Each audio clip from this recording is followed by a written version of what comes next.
The big idea behind this project was to create a building that was sympathetic to its neighbors.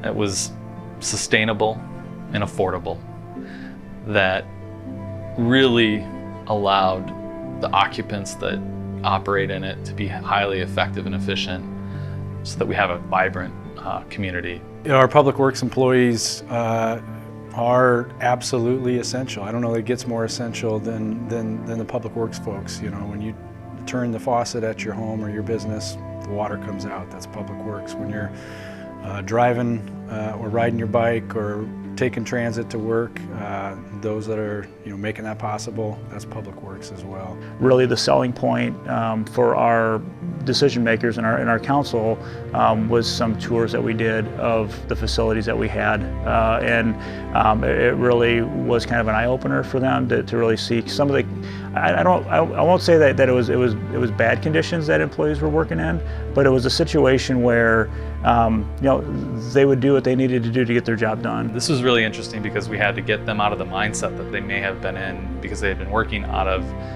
buildings that weren't really designed for the use of public works. We set out to provide the best possible facility we can with a limited budget that the city was able to provide. Often these buildings are taken for granted and just thought of as storage sheds or warehouses that people don't really give the design effort and respect that they should to these types of facilities when you think about how much of an impact they really do have on our cities. It had been 30 plus years since kind of the last streets project had been done in regards to actual equipment storage, and so we knew that this was our shot to be able to build a project that from a life expectancy standpoint it needed to kind of last the test of time. There's a real belief in this community that climate action starts at the local level. A lot of times the focus on climate action is on federal policy or state policy, and it's a bit out of reach for your everyday citizens. In Iowa City, it's very much an opposite approach. It's that we have this little piece of the earth that we care for here, and we have to make sure that we're doing the best to ensure that it's going to be there for future generations. The city has a climate action plan which has set some fairly ambitious goals of bringing down emissions 45% by 2030 and getting to net zero by 2050. That's a tall order for any city. One of the things we know from the plan is that buildings are a significant source of emissions for the city. Actually, they account for roughly 75% of our emissions. So increasing energy efficiency is a huge priority for the city of Iowa City. When it comes to public works opportunities, we want to make sure that we're delivering those services in the most efficient, climate-sensitive ways possible.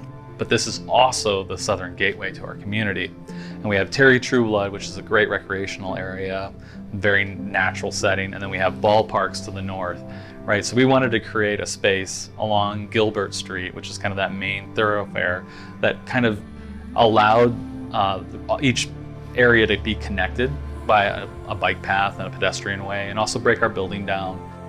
The attention to the detail in regards to the lighting aspect, with not only with the large windows both north and south ends of the building, the windows along the east facade, and up against Gilbert Street, and then the daylighting with the skylights is just, it really has helped from that aspect of lowering the energy use during the day, because a lot of times the overhead lights aren't even needed, but really gives folks the ability to do their job in a safe manner.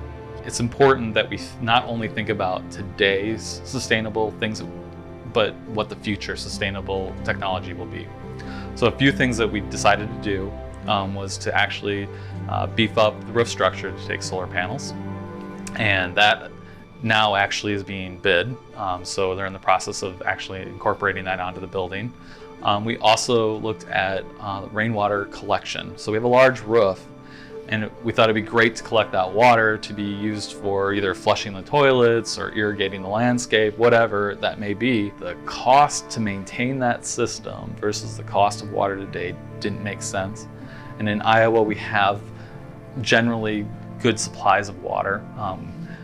So what we did was we collected all the water into a central location so that we could remove that pipe in the future and actually put it into tanks and sanitation systems so that we could be used for future. You know, one of the things that is really interesting about this design is it also demonstrates a certain flexibility, that you don't have to do it all at once, you know, and that can be a key consideration for a city like Iowa City, which really only has about 70,000 residents. We don't have necessarily the resources of larger cities that may be able to do all the climate interventions they want to do in one fell swoop. The other thing is it inspires us to continue to want to do more, right? And that's equally as important. So we're proud of what we've done, and again, the team and what we've achieved here, but probably more important is we know when that next facility project comes up, what's at stake. This design is just amazing on so many levels, not just that it increases the efficiency of this particular building, but it shows